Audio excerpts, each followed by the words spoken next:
Kebanggaan atas autentisitas karya arsitekturnya seringkali memiliki implikasi seorang arsitek menuduh karya arsitek lain yang mirip dengan karyanya sebagai karya ciplakan. Bila ini terjadi di Indonesia, kemudian karya ini akan menjadi bulan-bulanan di media massa dan media sosial karena kecenderungan masyarakat kita menelan mentah-mentah informasi yang beredar, seolah yang viral adalah yang benar. Manusia telah ratusan ribu tahun melakukan aktivitas arsitektur. Dan dalam periode yang panjang itu, telah ditemukan dinding untuk melindungi, atap untuk berteduh, pintu dan jendela untuk menghubungkan ruang luar dan dalam, serta berbagai elemen arsitektur lainnya. Ketika kita sekarang merancang sebuah karya arsitektur, elemen-elemen prasejarah itu tetap kita gunakan tanpa kita dianggap menjiplak karya Homo sapiens. Baiklah, barangkali kita sudah kreatif sehingga bentuk pintu, atap, dan jendela sudah beragam. Dan itu tidak sama dengan pintu, atap, jendela, arsitektur Romawi atau arsitektur rumah gadang. Tetapi tetap saja, esensi dan substansi pintu, atap, jendela tadi kita warisi dari peradaban sebelumnya. Baiklah, bila demikian kita bicara soal derajat ciplakan. Apa ukuran sehingga sebuah karya arsitektur dianggap sebuah karya ciplakan?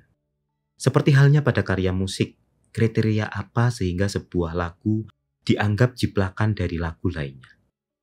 Tentu ini bukan hal yang mudah karena pada musik pun yang dulu menggunakan ukuran 8 bar, sekarang tidak digunakan lagi untuk mengukur derajat ciplakan sebuah musik.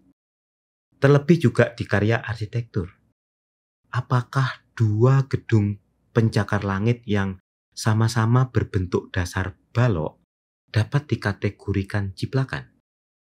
Bagaimana bila sama-sama berbentuk piramida, kerucut, kubus berlubang tengah? Saya ingin menyandingkan kata menjiplak ini dengan kata meniru dan terinspirasi. Rasa dan nuansanya berbeda kan? Padahal jangan-jangan yang kita maksudkan adalah kegiatan yang sama. Bila kita kembali ke frasa derajat ciplakan, apakah yang kita maksud ciplakan itu adalah peniruan mentah-mentah sebuah karya? Artinya, derajat ciplakannya 100%. Apakah yang dimaksud meniru adalah derajat ciplakan yang kurang dari 100%? Bagaimana dengan terinspirasi? Apakah dengan derajat ciplakan 1-10%? Saya ingin berbagi kisah yang dialami rekan studio saya yang merancang sebuah rumah di pelosok Jawa Timur. Setelah rumah tersebut selesai terbangun, masyarakat sekitarnya terkagum-kagum dengan keindahan arsitektur rumah baru tersebut. Sampai salah seorang di antaranya mendekati sang arsitek, kawan saya tadi, dan berkata, "Pak, indah sekali ya. Sayangnya saya baru saja selesai membangun rumah saya. Coba bila saya tahu sebelumnya kalau karya Bapak bisa seindah ini." Rekan saya ini sudah mongkok atine, bangga. Ada yang mengapresiasi karyanya.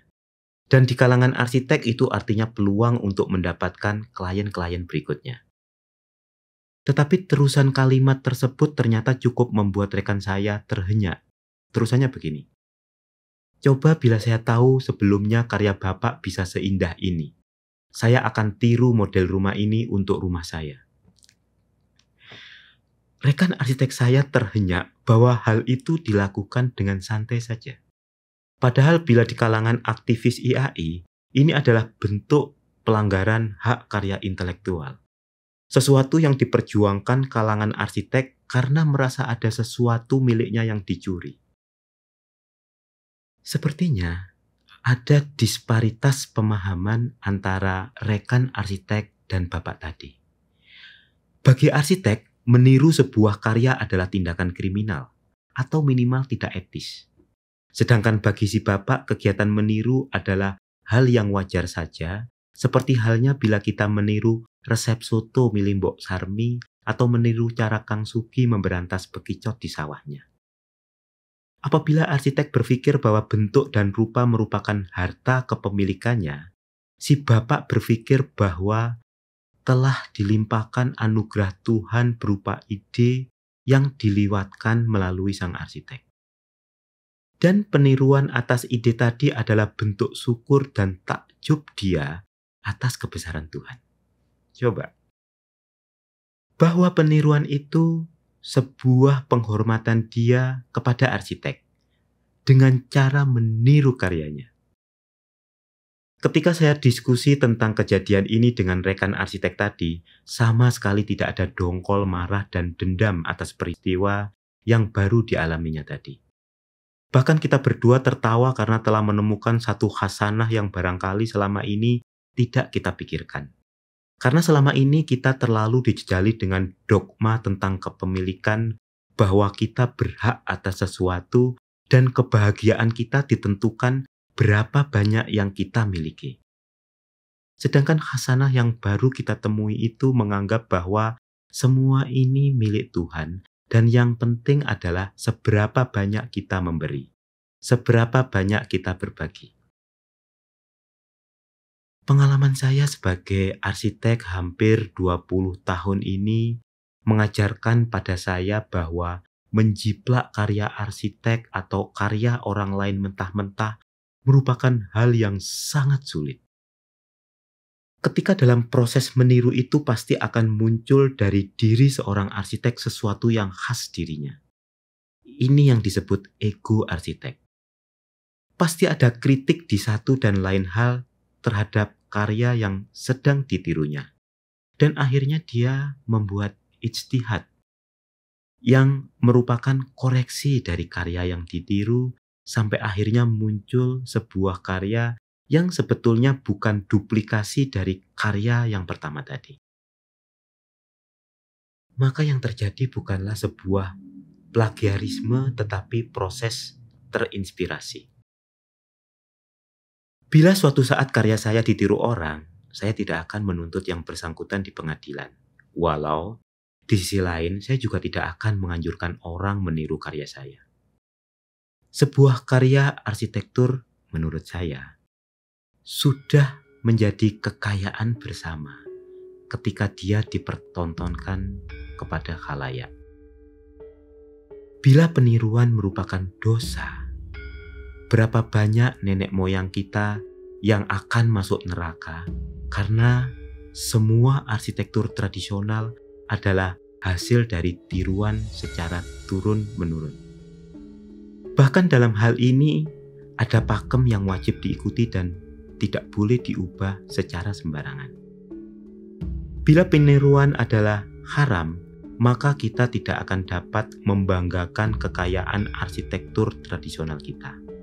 Karena ketika disebut arsitektur rumah Bagonjong, maka kekayaan itu sampai ke kita karena adanya proses plagiarisme dari generasi ke generasi. Demikian juga dengan arsitektur pendopo Jawa, Bugis, Nias, Batak, dan seterusnya.